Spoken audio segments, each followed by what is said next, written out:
L'an prochain, en 2027, on fêtera les 70 ans du traité de Rome. Ce traité, signé le 25 mars 1957 entre l'Allemagne, la Belgique, la France, l'Italie, le Luxembourg et les Pays-Bas, institue à l'époque la Communauté économique européenne, la CEE, ancêtre de l'Union européenne, jusqu'en 1992.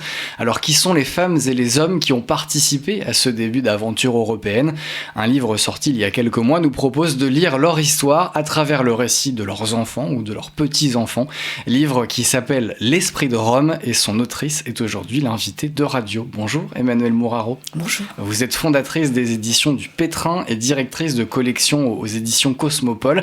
Qu'est-ce qui vous a donné envie de revenir 70 ans donc en arrière pour écrire ce livre ? Oui, alors je suis née en Italie, à Varèse. Mon père était fonctionnaire à l'Euratom, à Varèse.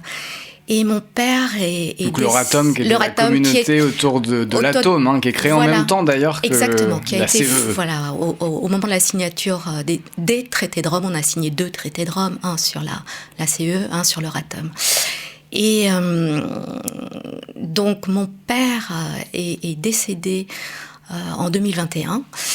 Et je me suis lancée dans... C'était pas un homme qui faisait beaucoup de confidences, il n'était pas vraiment dans la transmission. Mais un jour, je suis partie en voyage avec lui dans le Périgord et il m'a un peu raconté comment tout ça était arrivé. Enfin, comment il était rentré... Et donc j'ai eu d'abord envie de raconter son histoire, enfin les raisons, pas vraiment son histoire, mais les raisons pour lesquelles il avait rejoint ce projet qui au départ était complètement improbable. Et après avoir écrit son texte, je me suis dit, mais un texte, ça ne suffit pas. J'aimerais savoir quelles étaient les motivations des premiers fonctionnaires, donc de ces premiers hommes, ces premières femmes, qui sont rentrés, qui ont mis leur pas dans les pères fondateurs, dans ceux des pères de fondateurs, et qui se sont lancés dans une aventure dont personne ne pronostiquait l'avenir, en tout cas. Et donc, dans le livre, on peut lire donc le portrait de votre propre père. Absolument. Le portrait que vous faites, vous, Emmanuelle Mouraro. Alors, on va avoir l'occasion de détailler ce que représente l'Esprit de Rome. Mais pour vous, en quelques mots, c'est quoi l'Esprit de Rome ? Alors, comme je l'explique dans l'introduction, l'Esprit de Rome, c'est ce vent qui soufflait, qui animait les pères fondateurs dans la salle du Capitole au moment de la signature. Et qu'est-ce qu'il recouvre, cet esprit ? On est face à des hommes qui ont tous connu le cataclysme de la Seconde Guerre mondiale, la dévastation de la Shoah. Et cet esprit de Rome recouvre un idéal de paix, un idéal de démocratie et de fraternité. Après un moment, un point zéro, une forme de point zéro dans l'histoire. En fait, le plus jamais ça, qu'on a résumé en le plus jamais ça. Et donc, vous l'avez dit, vous êtes né en Italie, vous avez grandi à Bruxelles, où votre père était fonctionnaire européen, puis ensuite, vous avez passé toute votre scolarité jusqu'au bac à l'école européenne de Bruxelles. Donc, comment l'Esprit de Rome, finalement, vous l'avez fait vivre tout au long de votre parcours, d'abord dans vos études, et puis ensuite par votre métier ? Alors, je pense que cette école avait la particularité de nous mélanger toutes les nationalités. Donc c'est une école où sont scolarisés des enfants de fonctionnaires européens, beaucoup. Oui, alors c'est une école qui au départ a été créée par des parents d'élèves. Notamment la première a été créée à Luxembourg au moment de la CECA, donc avant le traité de Rome, la communauté économique européenne du charbon et de l'acier, sur un espèce de colère de certains parents et de certaines mères, parce que les fonctionnaires qui travaillaient à la CECA étaient obligés de scolariser, les Italiens étaient obligés de scolariser leurs enfants dans des écoles luxembourgeoises où on ne parlait pas italien. La seule alternative aurait été de les envoyer en pensionnat, mais bon, ça c'était plus dans l'air du temps du tout. Et donc après de multiples tractations, les différents gouvernements ont accepté de créer cette école qui était un peu expérimentale au départ. Et ça s'est inscrit dans les programmes, c'est-à-dire qu'on était mélangés alors on commençait à étudier les langues étrangères dès la première année primaire, et nous étions mélangés à partir de l'équivalent du collège, parce qu'on compte pas comme ça à l'école européenne. Nous, on sait 1, 2, 3 jusqu'au 1, 2, 3, 5 primaire et 1, 2, 3, 7 secondaire. On était mélangés et on choisissait la langue dans laquelle on voulait étudier, enfin suivre les cours d'histoire, les cours de géographie et les cours de langue aussi. On était mélangés. Moi, par exemple, en cours de langue allemande, j'étais mélangée avec des Anglais, des Danois, des Néerlandais. Donc le prof ne pouvait nous parler que allemand. Donc vous faites l'expérience de l'Europe, en fait, concrètement, dès le plus jeune âge. Absolument, avec des copains qui venaient de cette Europe au départ, quand moi j'ai été scolarisée, de cette Europe des Neufs, oui. Alors dans ce livre, donc L'Esprit de Rome, vous choisissez de raconter l'histoire de la construction européenne avec des portraits de personnalités entre guillemets moins dans la lumière. Pourquoi leur témoignage à eux, il est aussi important finalement que celui des acteurs que l'on connaît, dont on apprend les noms à l'école, comme Jean Monnet ou Robert Schuman par exemple? Oui, alors ça c'est une bonne question. Je pense, enfin je suis convaincue que le récit, notamment le récit individuel, peut rencontrer le collectif et donc a une vertu, une dimension politique. Et c'est aussi une façon de transmettre aux générations futures. Et voilà. Et l'Europe, à mon sens, et je vous expliquerai peut-être aussi ce qui est intéressant, qui est moins développé dans le livre, l'histoire de la couverture. L'Europe n'a pas pensé de projet esthétique ni son propre récit, à part effectivement des figures qui aujourd'hui sont au Panthéon, mais qui sentent un peu la naphtaline.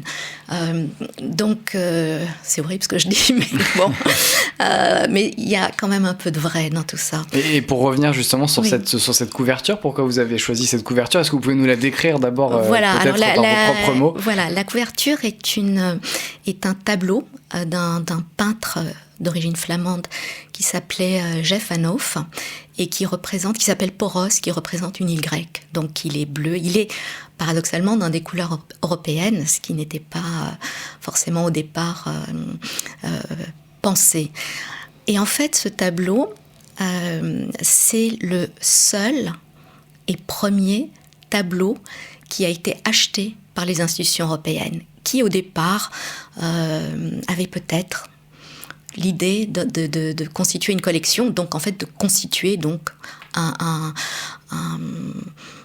d'avoir un projet esthétique sur lequel il pourrait s'appuyer les valeurs que l'Europe défendait.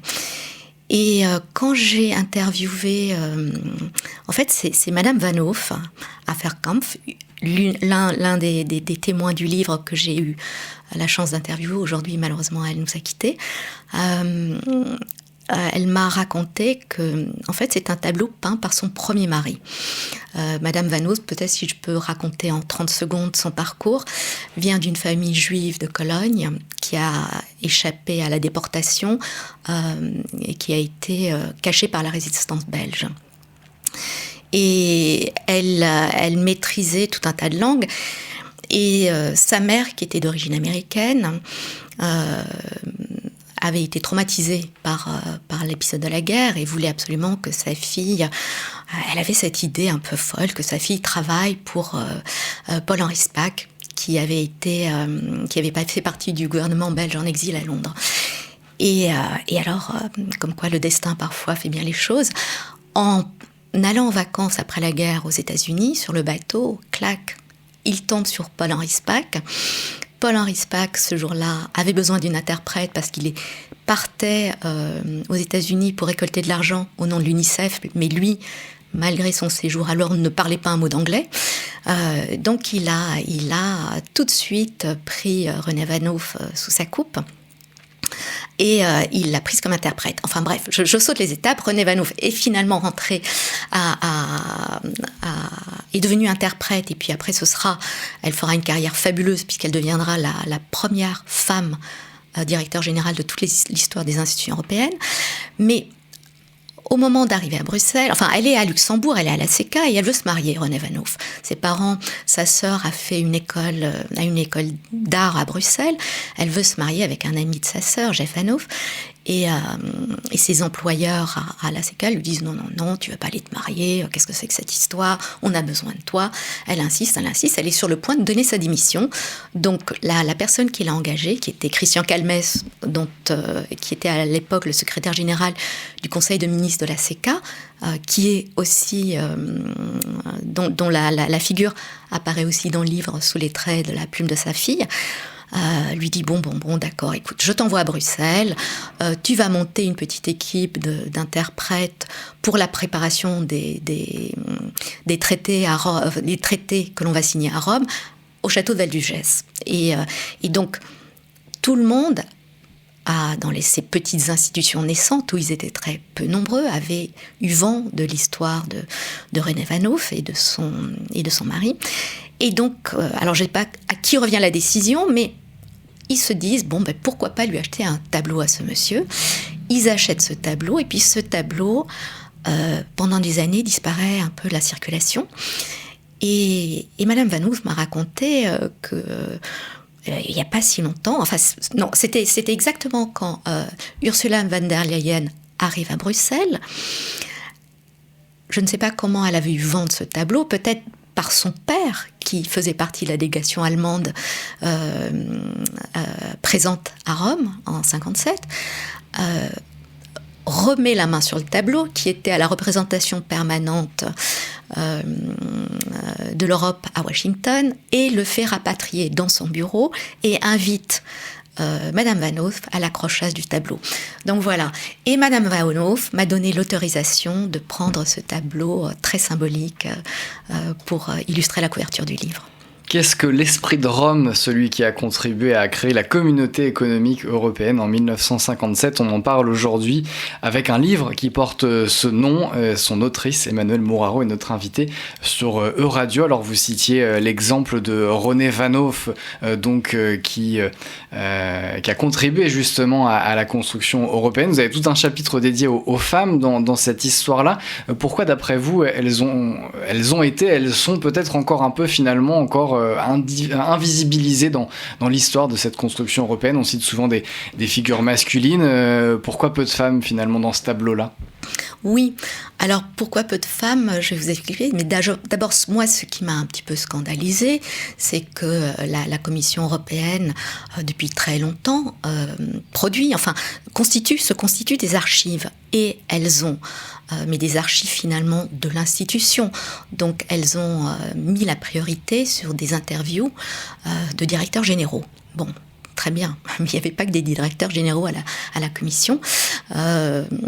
Et j'ai eu envie de commencer par les femmes, parce que des femmes, il y en a eu dès le départ, mais qu'elles étaient invisibles, parce qu'elles étaient à des postes invisibles. Elles étaient secrétaires, elles étaient dactylos, elles étaient interprètes, elles étaient traductrices, tout un tas de métiers qui ne sont pas ou peu dans la lumière. Mais pour autant, elles ont contribué à leur niveau aussi à faire cet esprit de Rome que vous décrivez dans le livre. Absolument. Et d'ailleurs, il y a le cas de Marie-Hélène von Mack qui va rentrer par le biais de son père comme dactylo au moment de la conférence de Val-du-Gesse. Elle a même pas 20 ans, elle a 18 ans. Et donc elle est tout en bas de l'échelle, mais la personne qui l'engage, qui est toujours ce monsieur Calmès, lui fait signer une clause de confidentialité sine die, c'est-à-dire que cette jeune femme ne va pas pouvoir parler de ce qui va se passer à Val-du-Gesse jusqu'à 20 ans après la mort de monsieur Calmès. Donc ça veut dire qu'on estimait d'abord qu'elle était témoin et de quelque chose d'extrêmement important, et en même temps peut-être témoin de quelque chose qui n'aurait peut-être pas d'avenir, qui ne fonctionnerait peut-être pas. Il y avait aussi cette dimension-là, chez les personnes qui ont négocié cette idée. Bon, ils avançaient en terrain inconnu, donc il fallait prendre des précautions un peu dans tous les sens. Mais pour autant, ce qu'on pourrait appeler les petites mains de l'administration vont jouer un rôle important dans la construction européenne. Quel rôle exactement ? Alors, qu'est-ce que vous appelez les petites mains ? Alors, par exemple, oui, elles vont jouer un rôle. Celles et ceux qui ne sont pas ce que vous avez dit, les directeurs généraux. Je dis directeurs au masculin, évidemment, parce qu'il n'y avait pas ou peu de directrices. Oui. Bon, d'abord, nos femmes vont, notamment les interprètes et les traductrices, vont traduire et toutes les grandes rencontres, donc elles vont croiser tous les grands de ce monde, tous les grands du XXe siècle vont passer devant elles. Donc elles sont des témoins extrêmement privilégiés et précieux, sans compter que beaucoup ont des histoires quand même extraordinaires. Moi je pense à Franca Arnault, dont le père, elle se retrouve interprète avec René Vanhoff, le père de Franca, et c'est ça qui a déclenché sa vocation, a été le deuxième Italien officiel à assister au procès de Nuremberg et de Dachau, et il va raconter, bon,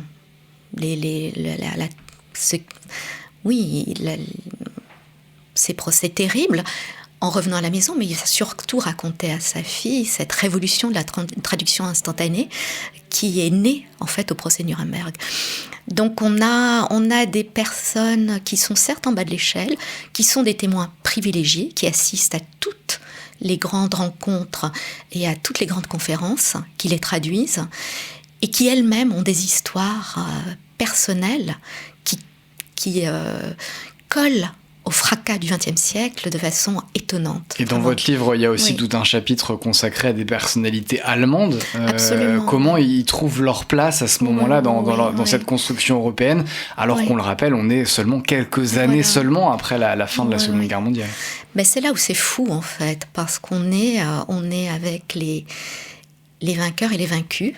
Et ces Allemands, effectivement, puisque l'Allemagne est un des pays signataires, vont envoyer à Bruxelles des fonctionnaires, et certains, ce ne sera pas n'importe qui comme fonctionnaire. Je pense à Winfried Baer, qui va être engagé en toute connaissance de cause par Jean Monnet en personne à l'ACK, et qui sera le collègue de Christian Calmès, qui va avoir un petit peu de mal à digérer tout ça au début, parce que Christian Calmès, il était résistant, il a été envoyé dans des camps.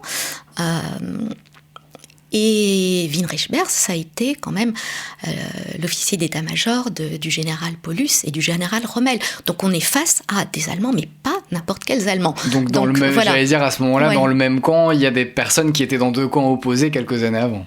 Absolument, absolument. Et il y a un des personnages du livre qui est... dont j'ai interviewé la fille, c'est un Hollandais, Pierre Matthijssen. Lui aussi, il rentre avant la communauté européenne. Il rentre à l'ACK, il va être assistant du premier juge de la Cour de justice des communautés du charbon et de l'acier. Et les premières réunions, donc on est en 52, et il est face à des Allemands, et il ne peut pas s'empêcher de voir en chaque Allemand l'Allemand qui portait, comme il disait, le Feldgrau pendant la guerre. Donc ça a été, comme ils disent, ça a été très compliqué, mais ils y sont arrivés. Et comment ils y sont arrivés ? Peut-être en se projetant vers l'avenir, comme l'explique le fils d'un fonctionnaire danois, en se projetant vers l'avenir et en ayant en esprit ce plus jamais ça, mais ça ne sous-entendait pas un pardon. C'est pas l'histoire du pardon.